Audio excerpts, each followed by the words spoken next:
दोस्तों नमस्कार।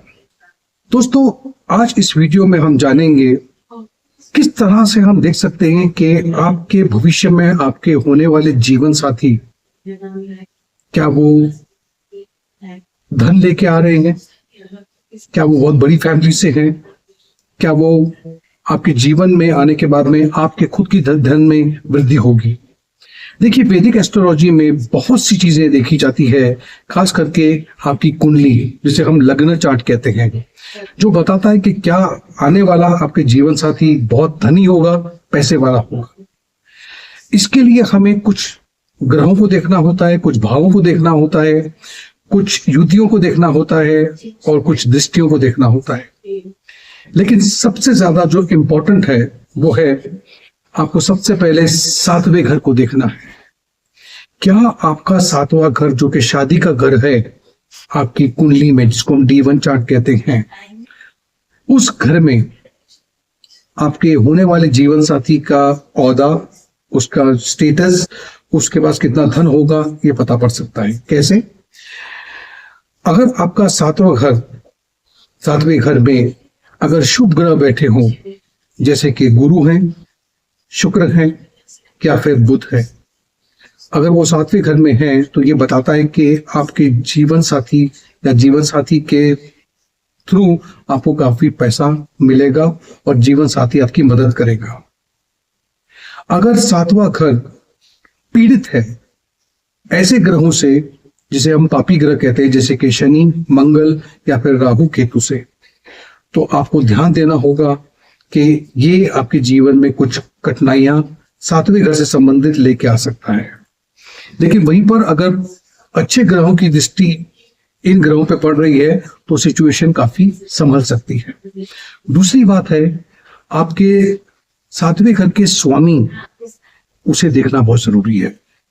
आपको देखना होगा कि आपके सातवें घर का जो स्वामी है वो कहां पर है, उनकी क्वालिटी क्या है। वो बताता है कि आपके जीवन साथी की क्वालिटीज क्या होंगी।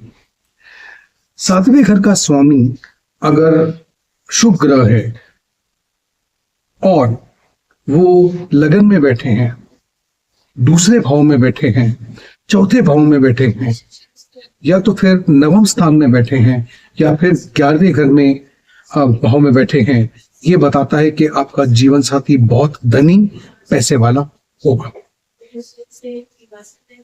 सातवें घर का स्वामी अगर किसी ऐसे ग्रह के साथ बैठ जाए, युति बना करके, जो कि खुद एक शुभ ग्रह है, तो भी हम बोल सकते हैं कि आपका जो जीवन साथी है वो बहुत ज्यादा पैसे वाला होगा। हमें यह भी देखना होगा कि दूसरा भाव जिसको हम धन भाव भी कहते हैं, जिसमें हम पैसा अर्जित भी करते हैं और पैसा बचाते भी हैं, यह आपका कुटुंब भाव भी कहा जाता है इसको। इसे भी स्टडी करना बहुत जरूरी है, जो बताता है कि आपके होने वाले जीवन साथी का स्टेटस कैसा होगा। अगर दूसरे घर का स्वामी या दूसरा घर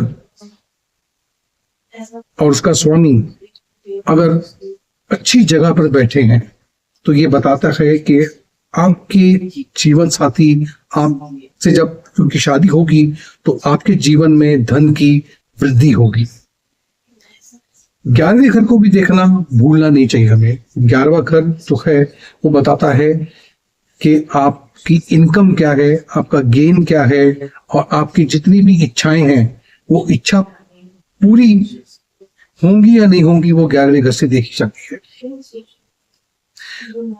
शुभ ग्रह अगर 11वें घर में है तो ये बताते हैं कि फाइनेंशियली आपको शादी से 100% लाभ होगा। सातवां घर का जो स्वामी है अगर अच्छी जगह पर बैठा हो तो ये भी बताता है कि हाँ, आपके जीवन में धन की प्राप्ति होगी आपके जीवन साथी के द्वारा।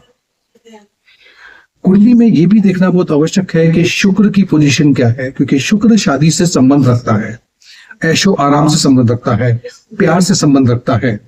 उसकी ताकत, उसका स्ट्रेंथ चार्ट में कैसा है वो देखना जरूरी है, ताकि पता पड़े आपके जीवन साथी के पास में धन ऐशो आराम होगा कि नहीं होगा। एक अच्छा शुक्र, मजबूत शुक्र, खास करके अगर वो दूसरे भाव में, सातवें भाव में, नवम भाव में या 11वें घर में अच्छा बैठा हो, तो ये बताता है कि शादी के बाद में आपके जीवन में लग्जरी होगी, लाइफस्टाइल अच्छा होगा और शादी के बाद में ऐशो आराम दिखता है। शुक्र अगर युति बना लें अच्छे शुभ ग्रहों के साथ, तब भी ये देखा जा सकता है कि अगर वो गुरु के साथ बैठे हैं या बुध के साथ बैठे हैं तो ये बहुत पॉजिटिव है। सकारात्मक तौर से देखा जाए तो ये आपके जीवन में धन लेके आ सकता है शादी के बाद। दूसरा जो ग्रह है इसको देखना वो जरूरी है, वो है गुरु। गुरु सबसे शुभ ग्रह माने गए। वो बताते हैं कि आपके पास जीवन में धन कितना होगा और आप कितने समृद्ध प्रॉस्पर होंगे। आप गुरु अगर अच्छे बैठे हैं आपकी कुंडली में, खास करके दूसरे भाव में, 5वें भाव में, 7वें भाव में, 9वें भाव में या फिर 11वें घर में, ये बताता है कि आपका जीवन आपके जीवन साथी के साथ बहुत अच्छा बीतेगा, बहुत धन होगा आपके पास। अगर गुरु की दृष्टि भी पड़ जाए 7वें घर में, आपको पता है गुरु की दृष्टि है जो 5वीं, 7वीं या 9वीं, ये भी बताता है कि हाँ शादी में आपको धन की प्राप्ति होगी। यहाँ पर मैं नवमांश की बात करूंगा, D9 चार्ट की बात करूंगा, उसे भूलना नहीं है। नवमांश चार्ट एक ऐसा चार्ट है जिसमें आपको शादी से संबंधित सारी जानकारी मिलती है। आपके होने वाले जीवन साथी की क्वालिटीज क्या होगी, कैसा स्वभाव होगा, ये सब कुछ देखा जाता है D9 चार्ट से। अगर D9 चार्ट के 7वें घर के स्वामी अगर अच्छे स्ट्रांग बैठे हुए हैं तो ये निश्चित है कि आपको फेवरेबल बोलते ना फेवरेबल आउटकम मिलेगा, अच्छा धन मिलेगा, अच्छे धन की प्राप्ति होगी। शुभ ग्रह अगर नवमांश में अगर अच्छे बैठे हो, खास करके दूसरे घर में, 7वें घर में या फिर 11वें घर में, ये भी बताता है कि होने वाला जीवन साथी आपका बहुत ही धन दौलत से समृद्ध होगा। यहाँ पर एक और चार्ट है जिसको कहते हैं D2 चार्ट, जिसको कहते हैं होरा चार्ट। होरा चार्ट को भी देखना बहुत जरूरी है और होरा चार्ट पे भी आपको फोकस करना है। होरा चार्ट में अगर आप देखिए कौन सा ऐसा ग्रह है जो बहुत स्ट्रांग बैठा हुआ है। अगर शुभ ग्रह अच्छी पोजीशन में बैठे हुए हैं होरा चार्ट में, तो ये बताता है कि आने वाला जीवन साथी या आपकी शादी आपके लिए धन की प्राप्ति जरूर करेगी। इस बात का ध्यान आपको रखना हो। ये था मेरा विश्लेषण इस बारे में कि शादी के बाद में क्या आप धन की प्राप्ति आपको होगी या नहीं होगी।